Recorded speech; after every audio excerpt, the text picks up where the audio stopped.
لیکن دل میں اس کو جہاد کا ایسا شوق ہے اور شہادت کا ایسا متمنی ہے اور ایسا طالب ہے کہ جب دعا کے لیے ہاتھ اٹھاتا ہے تو یہ اللہ تبارک و تعالی سے ضرور ایسی دعا مانگتا ہے کہ یا اللہ مجھے اپنی راہ میں شہادت کی موت عطا فرمانا۔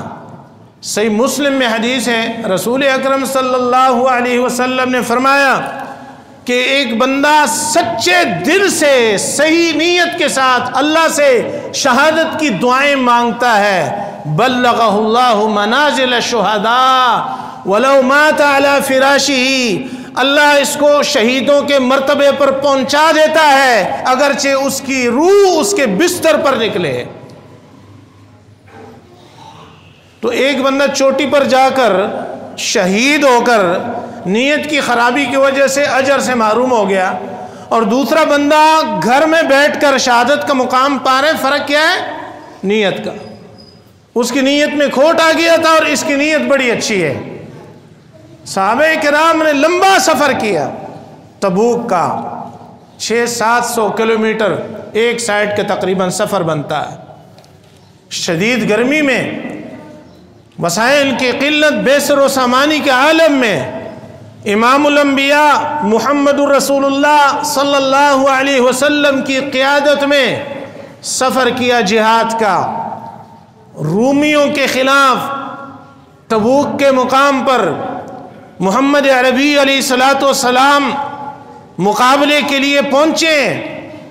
وجہ یہ تھی کہ رومیوں نے مدینے پر حملے کا پروگرام بنایا، امام الانبیاء علیہ السلام نے مدینے کا دفاع کرنے کے لیے، اسلام کے اس مرکز کا دفاع کرنے کے لیے، دشمن کو دفع کرنے کے لیے اتنا لمبا سفر کر کے وہاں جا کے آگے جا کے کھڑے ہو گئے کہ اگر تمہارے اندر ہمت ہے۔ وہاں پہنچ کے آپ نے بہت ساری احادیث ارشاد فرمائی، صحابہ کرام کو واعظ کیے، نصیحتیں کی۔ فرمایا کچھ تمہارے بھائی ہیں جو پیچھے مدینے میں رہ گئے، تمہارے کچھ بھائی ہیں جو پیچھے مدینے میں رہ گئے، وہ یہاں ہمارے ساتھ نہیں آئے لیکن وہ تمہارے ساتھ اجر میں برابر کے حصے دار ہیں۔ وہ گھر بیٹھ کے یہاں پہنچنے کا اجر کما گئے۔